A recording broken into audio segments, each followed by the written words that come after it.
Oh, well, listen, what you should have done is contacted me, got both sides of the story before you went and did that. Yeah, I tried. already got lawyers.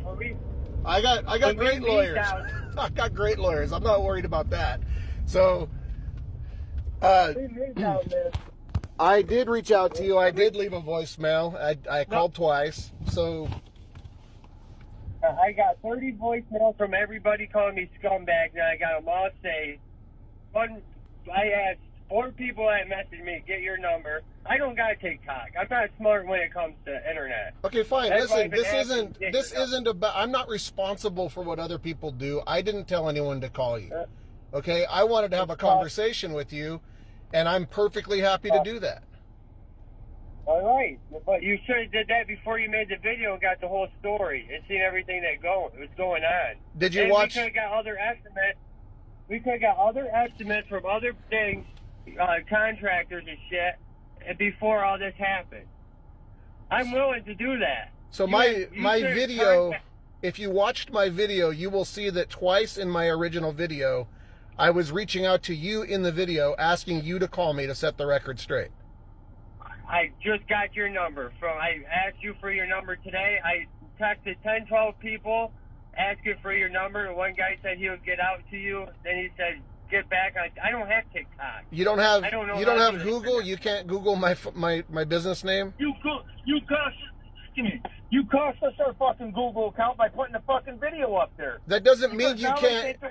That doesn't mean you can't use a Google search. I don't PDB internet or thing and see about our rates. Why don't you get on the internet and look at our Better Business Bureau? Because we got it set up when we finish a job. The Better Business Bureau comes out. They inspect our work. That's how we get our rating. Okay, listen.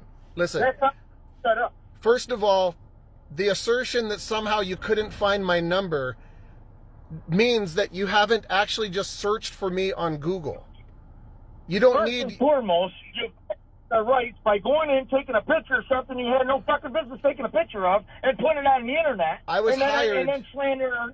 I was hired to go there to inspect and to compare your estimate. No, you were not. Yes, I was. The homeowner's financial advisor called you and asked you to go out there. Correct. And that's all it was. That's all it is. That's not correct. So and you say there's nothing wrong with the deck. I have my entire interaction with the client completely recorded, including her giving me permission to inspect everything at her home. Oh, never gave you no permission to take a video of her and put her on air, and you're a liar. Because I talked to her, and she said she had no idea about it. Okay, that isn't true, because the very first thing I said to both of them is that I have a prominent TikTok following, and I'm happy to cover this story. So, here's the thing. You have 1 million people watching you right now. What is it exactly that you want to say to 1 million people about what they've seen on your estimate and what I observed at my inspection? You can record it, and I don't care that you're recording it. 500 million people can record it, okay? Because number one, we're not no scam artists. Number two, we got a 5-star rating in the BBB. We have for the last 3 years. We got millions of references and customers you guys can call to look at them and to tell you about us. And second of all, we're going to call and get 3 or 4 more estimates so everybody can be happy. Because we're not just doing the roof, smart guy. We're doing the driveway. You got to do all the paving in the driveway. We got to replace all the cedar siding. We got to replace all the rotted fascia out back. We're doing it all, everything. Okay. Seating and everything. Now my turn. So my turn to talk. Let me ask you a question. As I'm standing there, and believe me, I have this recorded, so I'm just going to let you know that.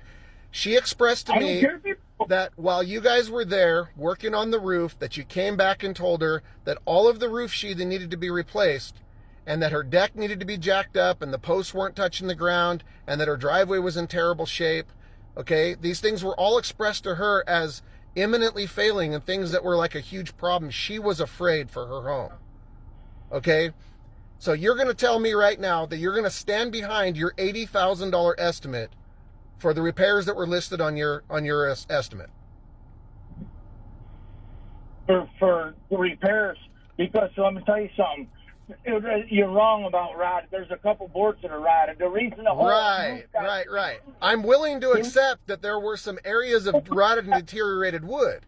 I'm not willing to accept that all of the roof sheathing needed to be replaced, which is what she was told. You got to push these on a fucking inspector because you got gaps in the roof boards. In order to put you, and that's a New York State law. If you got gaps in the deck boards that are over a 1/4 inch wide, you got to sheathe it. Now call the code man and ask him. So that's how much you're a fucking inspector. You're a fake ass inspector. We'll see you Wednesday at 2:00, big guy. Are we doing it Tuesday or? There you go. That's who you're dealing with.